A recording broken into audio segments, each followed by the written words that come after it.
К мужчинам обращаются с вопросом: как вы считаете, что важнее в жизни, счастье или здоровье?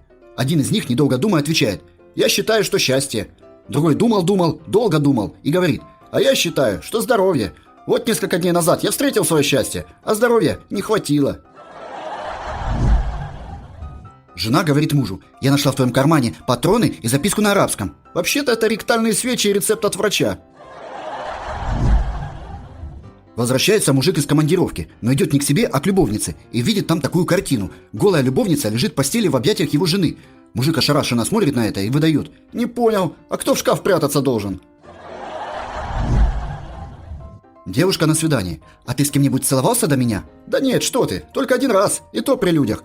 А люди-то что там делали? Орали горько. Приходит мужик к врачу: вы знаете, как выпью, на теле появляются синие пятна. Понимаю, у моих характер тоже еще тот. Два соседа по даче, Иван и Степан, решили построить одну баню на двоих и мыться по очереди. В один вечер, когда в бане мылся Иван, к нему пришла жена Степана: а можно я с тобой? Помыться хочу. Ну, раз такое дело, заходи. Отпарил Иван ее по-взрослому, а потом говорит: ты же не скажешь о том, что было своему мужу? Что ты, у тебя такой маленький, что и рассказывать нечего.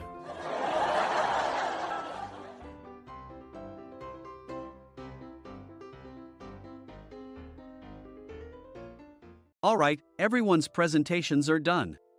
Nick, the manager, said as he tried to move the discussion forward. Excuse me, I haven't. I recently found out something. Nick interrupted me and began to speak. There's apparently someone in this department who didn't graduate high school and is just a part-timer.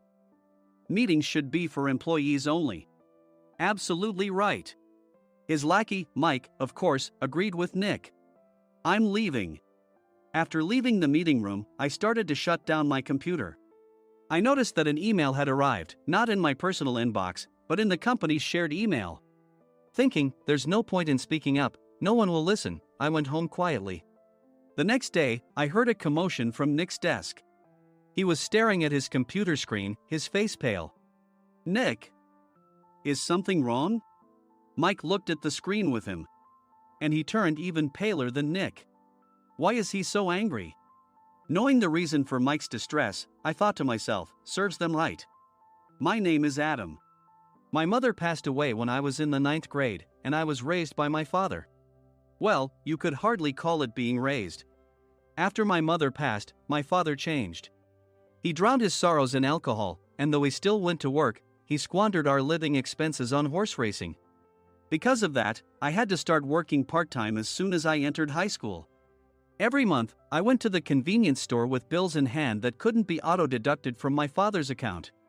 Even though I endured it because I didn't want to be alone, I reached my limit in my second year of high school and dropped out. I found a live-in job at a distant inn. Thank you for everything. The day I left home, my father, still staring at the TV, spoke. Take care. That was our last conversation. Back then, 18 wasn't the age of majority, so I needed my father's permission to work, and I couldn't hide my place of employment. Yet, my father never visited me even once. I kept working just to survive, and before I knew it, I was 42. Years of hard work paid off, and I was transferred to the headquarters. I was thrilled to be recognized by the company, as I thought I'd be working in the field until retirement due to my lack of formal education. Listen up. Our work can change the future of our employees. Don't drag us down. On my first day after the transfer, Nick, dressed in an expensive suit, spoke sternly. There was a reason for this. Our inn was located in a prominent tourist destination, known so well that everyone in the state could sing its commercial jingle.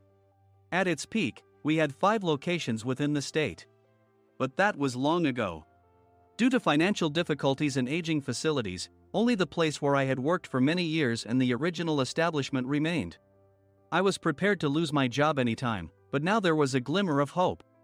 With the rise of social media, the tourist area where the inn was located started gaining attention again.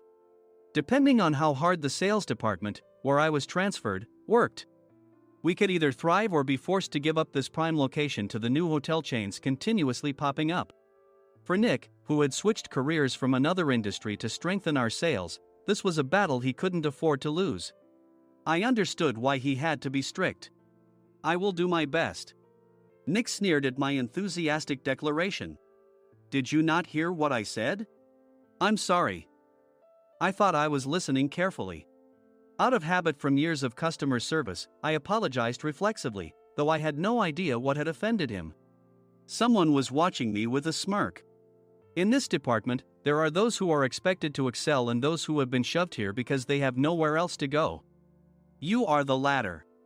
It was Mike, the section chief. He's 7 years younger, at 35.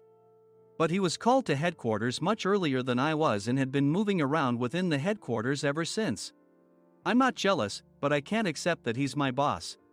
Graduating from a prestigious university, he has an unusually high pride and caused many problems as a newbie, making things very difficult for me when I was the front desk leader.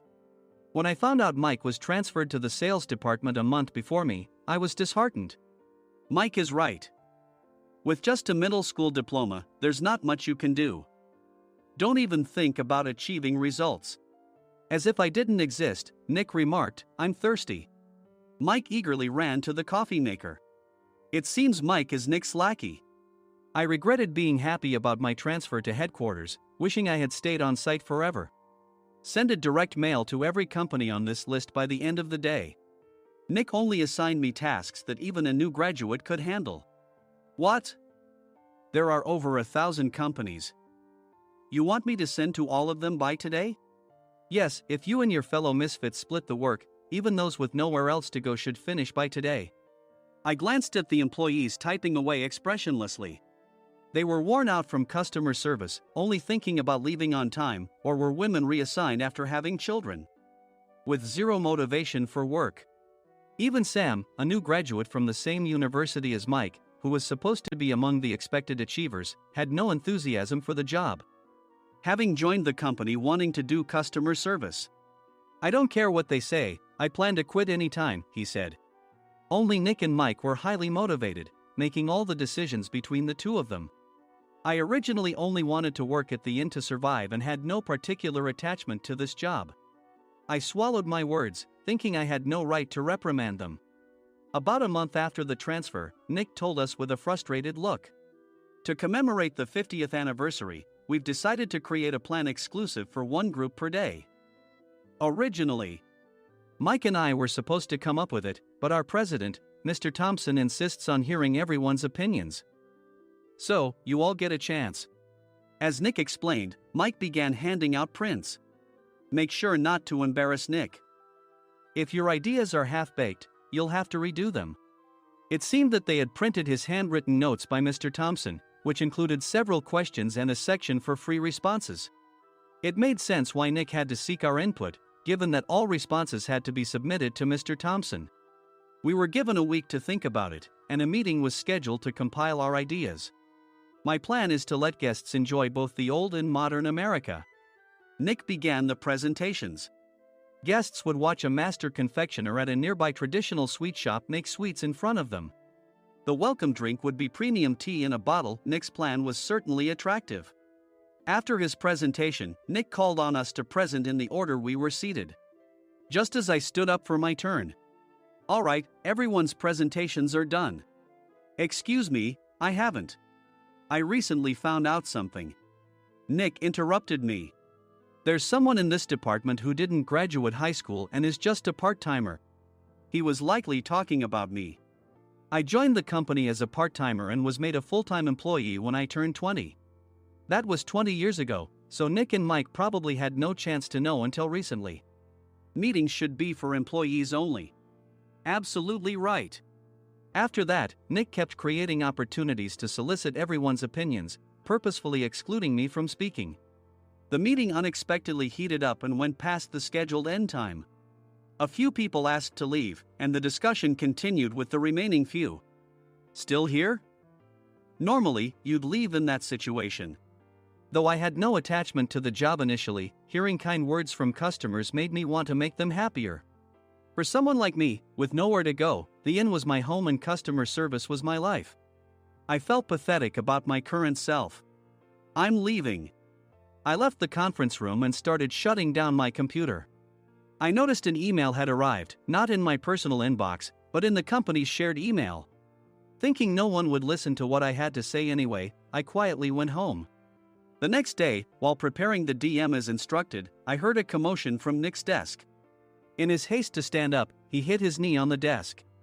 He stared at his computer screen, his face pale. "Nick! What's wrong?" Mike, thinking he should be the first to rush over, approached Nick while still wearing his coat. He peered at the screen with Nick. And he turned even paler than Nick. Why is he so angry? Who is responsible for this company? Nick, more irritated than ever, asked, and Mike answered without checking. Probably Sam. Sam wasn't there because he was attending a morning training session for new hires. Nick gave up on getting angry and returned his gaze to the screen. They were looking at an email that arrived right after the end of the working day yesterday. Apparently, no one, including me, had checked it before leaving. The email was from a large company that used us for their annual employee trips. The president and executives of that company also frequently used our services personally. President of the company, Mr. Mason himself, had declared that neither he nor his company would ever use our services again. Well, some companies cancel their employee trips or stop using our services due to financial struggles. Let's just move on. Mike kept wiping the sweat from his forehead with a handkerchief. Knowing why Mike was so agitated, I quietly watched their interaction. Do you know how much revenue we get from that company? We can find other guests to fill the rooms, but we'll lose the banquet costs, gift shop revenue, rental car fees, and more. Moreover, the gifts were supposed to be prepared by the traditional confectionery shop involved in Nick's proposed plan. If it's known that we incurred such a huge loss at this critical time, Nick's position in the company would be jeopardized. Nick took a deep breath, seemingly trying to calm himself. All right, Mike. Go to New York right now and apologize to Mr. Mason. What? You're coming with me, right? I have urgent work to do. I trust you, which is why I'm entrusting this to you. Please. Mike, believing Nick's sincerity, agreed with a determined look on his face, saying, yes. That's Nick for you. Even if Mike went to apologize, Nick would shift all the blame onto him if the client didn't change their mind. Well, it was Mike's fault to begin with, so it served him right. About 3 hours later, Sam answered a call from somewhere and repeatedly apologized, saying, I'm very sorry. Everyone watched to see what was happening. After ending the call, he informed Nick with a weary tone. When Mike arrived at the client's company, he only made things worse, further infuriating Mr. Mason. He was demanding, get his boss here immediately. It was no wonder Sam was exhausted, dealing with such a call right after returning from training. What is that idiot doing? All right, Adam, you're coming with me. If sacrificing Mike didn't work, then I must be next. Normally, I'd want to refuse at all costs, but I saw an opportunity in this situation. If I can be of assistance, I'd be happy to join you. I obediently followed Nick, and we flew to New York. When we introduced ourselves at the reception, it became clear how serious the situation was, as the receptionist personally escorted us to the president's office. Angry voices leaked through the door, making both Nick and me uneasy.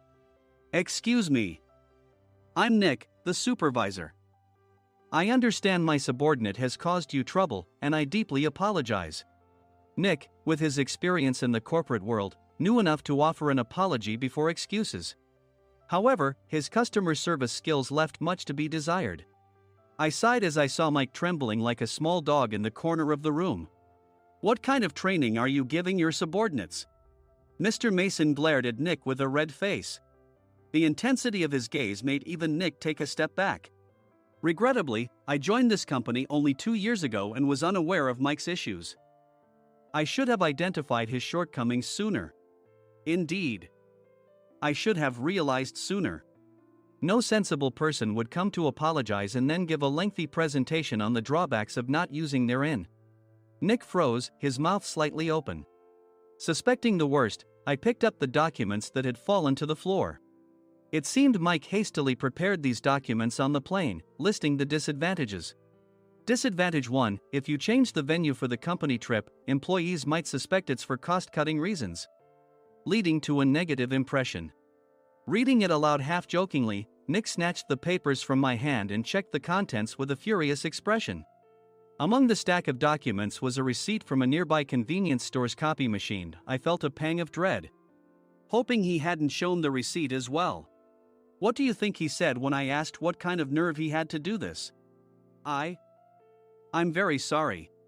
Faced with the dire situation, Nick must have thought there was nothing left to do but apologize. In a voice smaller than I'd ever heard from him, he uttered words of apology. He said, "I'm a Harvard graduate. I don't believe I said anything wrong." Mike, what have you done? Forgetting his plan to pin the blame on Mike, Nick yelled loudly, even in front of Mr. Mason. "I didn't do anything wrong." "You're still saying that? Look at him." Mike pointed at me with a shaking hand. "I was assigned to headquarters in my 20s and now I'm a section chief. This guy only made it to headquarters at 42. Everything I've done proves I was right. So why are we losing the contract?" Having said his piece, Mike collapsed to the floor. "Of course. You were sent there because you had nowhere else to go." Mike never expected to hear such words from someone he looked down upon. He lunged at me, and Nick hurriedly stepped in to stop him. "Mr. Thompson told me Mike is a quick thinker, and to take good care of him." There's no way he was pushed aside. "Don't make things worse here." "He didn't say quick thinker, he said only quick-witted, didn't he?" I don't remember that part." I recalled the many troubles Mike caused when he was a newbie.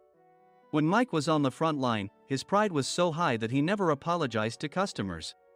Customer service, especially in our job, doesn't work alone. It brings both good and bad situations. If the front staff or housekeepers made mistakes, or the cleaning company didn't properly clean a room, one had to apologize to the customers regardless of personal fault. Mike, in such situations, would never apologize, insisting he wasn't at fault.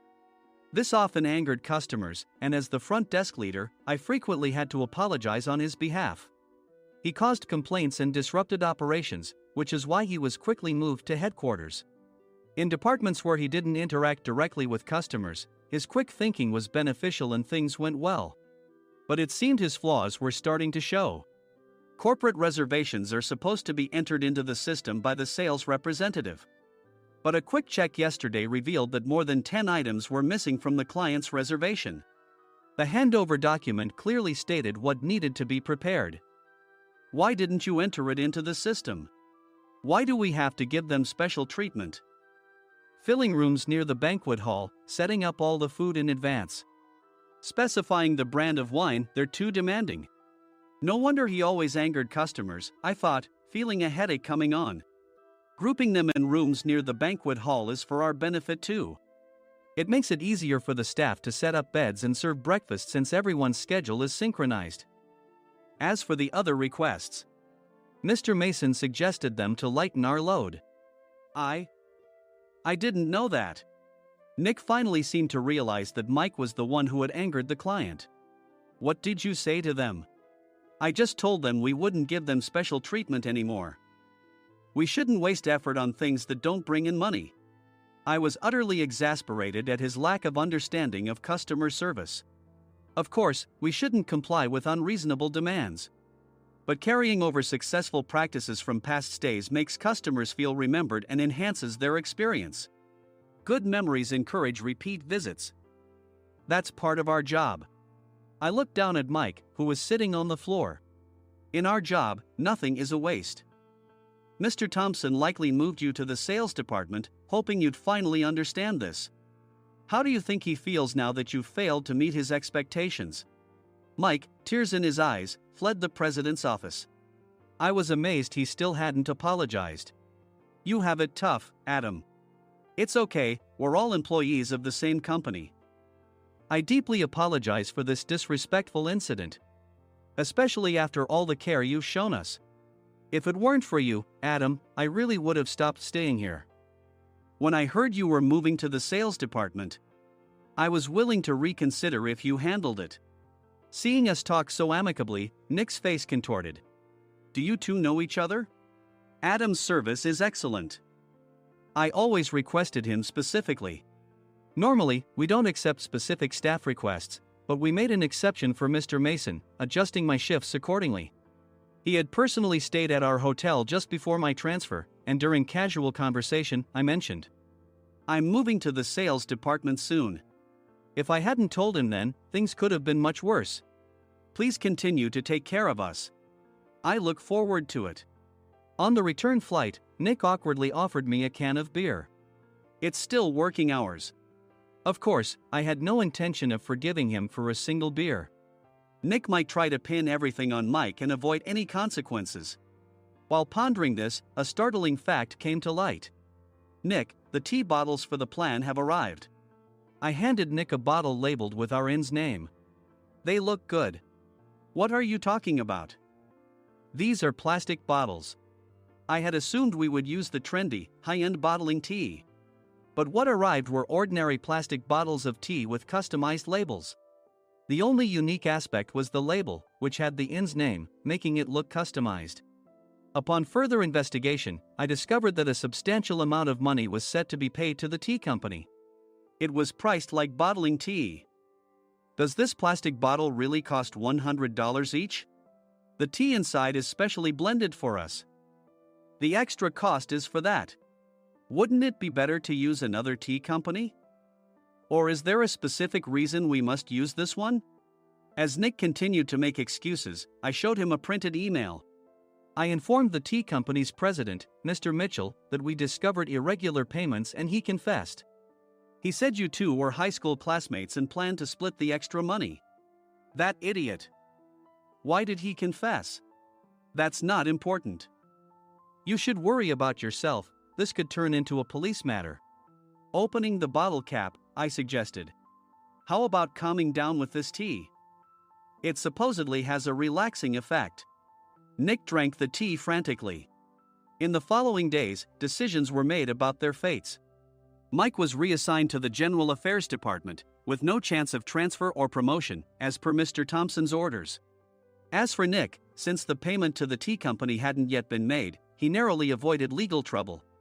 Instead, he was encouraged to leave the company, and to avoid further complications, Nick submitted his resignation.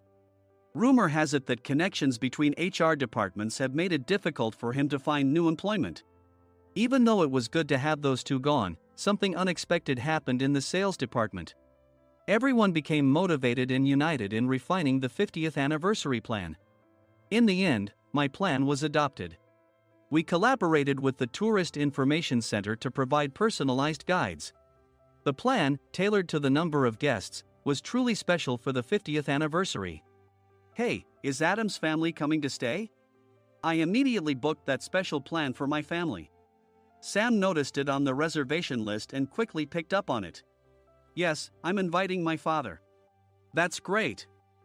I might invite my parents too." I lacked the courage to face my father just as Adam. But here, with the confidence Mr. Mason praised, I felt ready. The 50th anniversary plan was a perfect opportunity to reconnect with my father. I hoped to bring back the days when we could laugh together as we once did.